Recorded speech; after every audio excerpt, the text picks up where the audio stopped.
The overweight population has grown exponentially over the last 20 years. In fact, since 1980, the number of overweight people has more than doubled in the world. And we really feel like we can contribute to the science in this area, especially leveraging from the science that we've been involved in the last few years, specifically gene expression science and our relationship with LifeGen Technologies, the ability previously to measure aging at the genetic level, and now to be able to screen for ingredients that may have an impact on gene expression that may be relevant in the weight management area.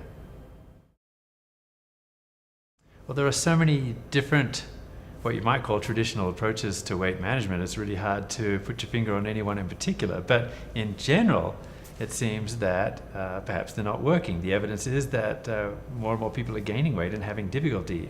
So there are some important learnings there. And again, we've been in this nutrition industry for a couple of decades or more now, and we have gained a lot of experience.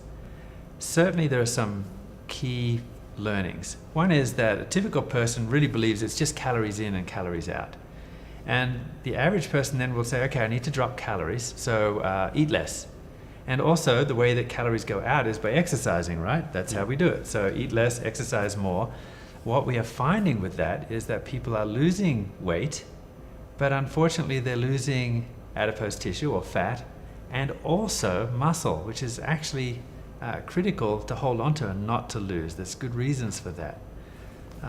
This muscle is your metabolic engine. The energy that you expend when you are not exercising actually accounts for most of the energy that is expended. And it's logical when you think about it. Most people don't exercise 24 hours a day. So we need to pay attention to your metabolism while you're resting, and that means maintain lean muscle. The right approach will actually help you to maintain lean muscle mass. It's not just about calories in and calories out anymore. And that's correct, Mark, because I think the key thing to remember is that in a weight management program, it's not just about weighing yourself on a scale, because that doesn't tell you whether you are preserving at the minimum lean muscle. I believe that gene expression science is an important advance in our understanding of weight management. And particularly, there is a lot of new research findings associated with gene expression and how this phenomenon is impacting or affecting overweight people. As we all know, that with gene expression, the ultimate outcome of gene expression is the production of proteins, and these proteins play a very important role in how the body functions, in fact, how the body puts on weight, and how the body gathers and stores fat. And in fact, I think it's important for people to understand that our approach has always been to target the sources of any nutritional issues. And as we understand the genes, really that's going as far upstream as you can go to understand the sources of an issue. So certainly this is something that we can apply to weight management in a very fruitful way. What we have found, in fact, is that there are certain groups of genes which we have called youth gene clusters that when they express themselves, and that's in the wrong way, they have an influence or an effect on weight management. As you said, Joe, our approach is not just to look at one magic gene, but actually there are many genes that express themselves in the human body. So that's why you use the word clusters, of course. The three main groups that we've found are groups that are involved in metabolism overall, and in maintenance of lean muscle, and also in appetite control. So these are genes that are expressed differently, and also in different parts of the body, but they all have an impact on weight management.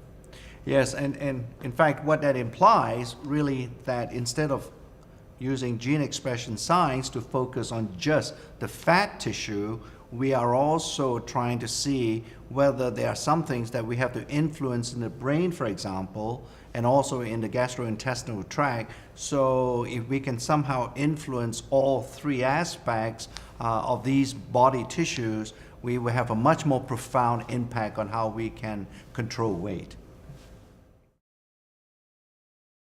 An ideal or optimal weight management system should really consist of 4 key elements. The first key element is related to the fact is to adopt a healthy eating plan.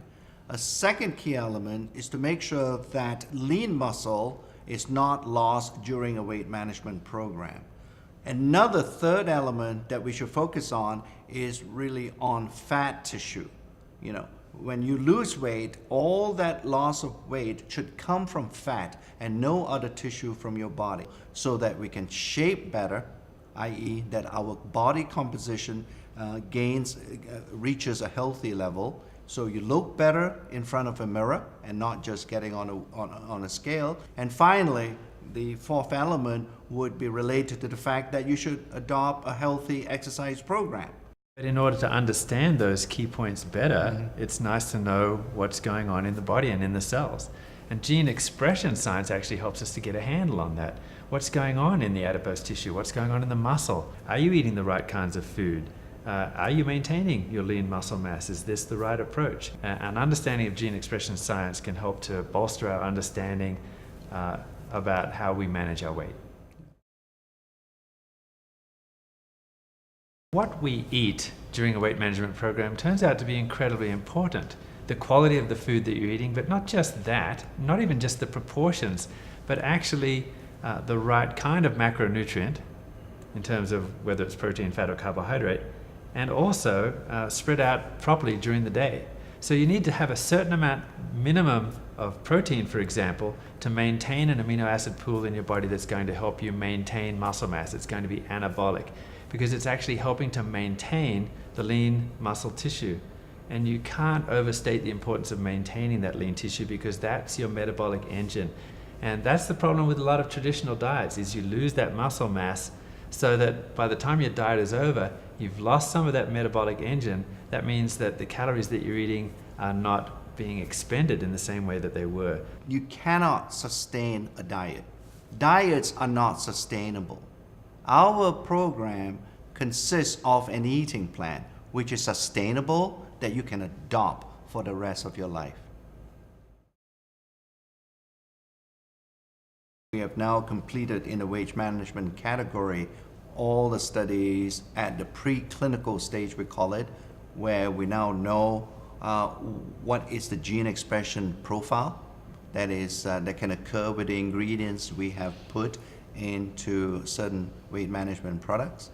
And we have now advanced to a stage where we are understanding how weight management happens in a clinical study. We've just completed fairly recently a study that had about 70 people in it, about 2/3 of those women, and we're able to present those data at a recent very large meeting of scientists called Experimental Biology in Boston this year, and that was interesting. Also, we have another study underway, a larger study, in fact, with about 140 people at least in this study. So this will give us an understanding of how all of our homework has paid off.